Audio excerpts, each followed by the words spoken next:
इस एपिसोड में किसी ने चीख कर सच नहीं बोला। बस चाय, पराठों और मुस्कुराहट के साथ एक शादी में जहर घोला गया।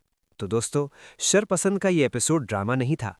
ये एक सोची समझी साजिश का साइलेंट एग्जीक्यूशन था, जहां अल्फाज कम थे और नीयत बहुत ज्यादा। एपिसोड की शुरुआत होती है फिदा के उलझे हुए जहर से।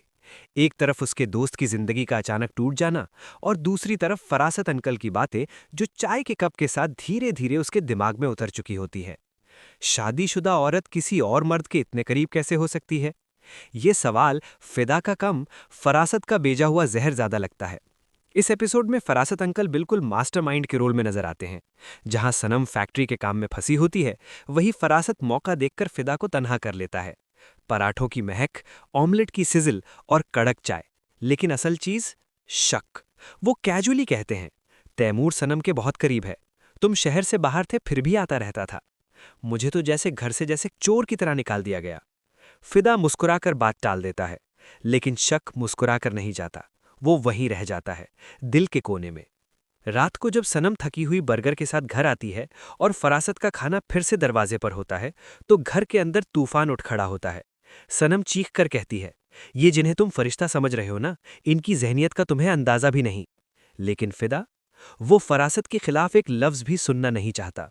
यहीं से शुरू होता है भरोसा टूटना, आवाजों का बुलंद होना और मोहब्बत का पहला इम्तिहान। सनम माफी मांगती है, समझाती है, अपने कानों को हाथ लगाती है। लेकिन फिदा के दिल में जो कीड़ा डाल दिया गया है, वो अब चुपचाप रहने वाला नहीं। चिंगारी ऐसे ही नहीं उठती। ये जुमला सिर्फ डायलॉग नहीं, ये एक शादी का डेथ सेंटेंस बन जाता है। दूसरी तरफ हम्माद, हफ्सा की मौत के बाद बिल्कुल खोखला हो चुका है। न नींद, न सुकून, सिर्फ यादें। उसकी माँ जब ईमान से मिलती हैं, तो ये सीन पूरे एपिसोड का इमोशनल सेंटर बन जाता है।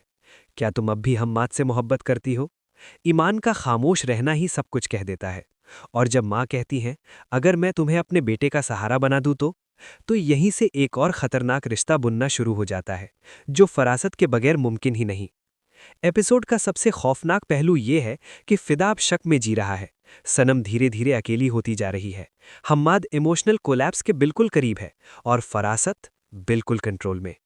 और फिर आता है वो डायलॉग जो पूरी गेम क्लियर कर देता है। सलाम का जवाब नहीं, सलाम सिर्फ अल्लाह को जाता है। ये सिर्फ डायलॉग नहीं, ये आने वाले जहर की ऑफिशियल अनाउंसमेंट है।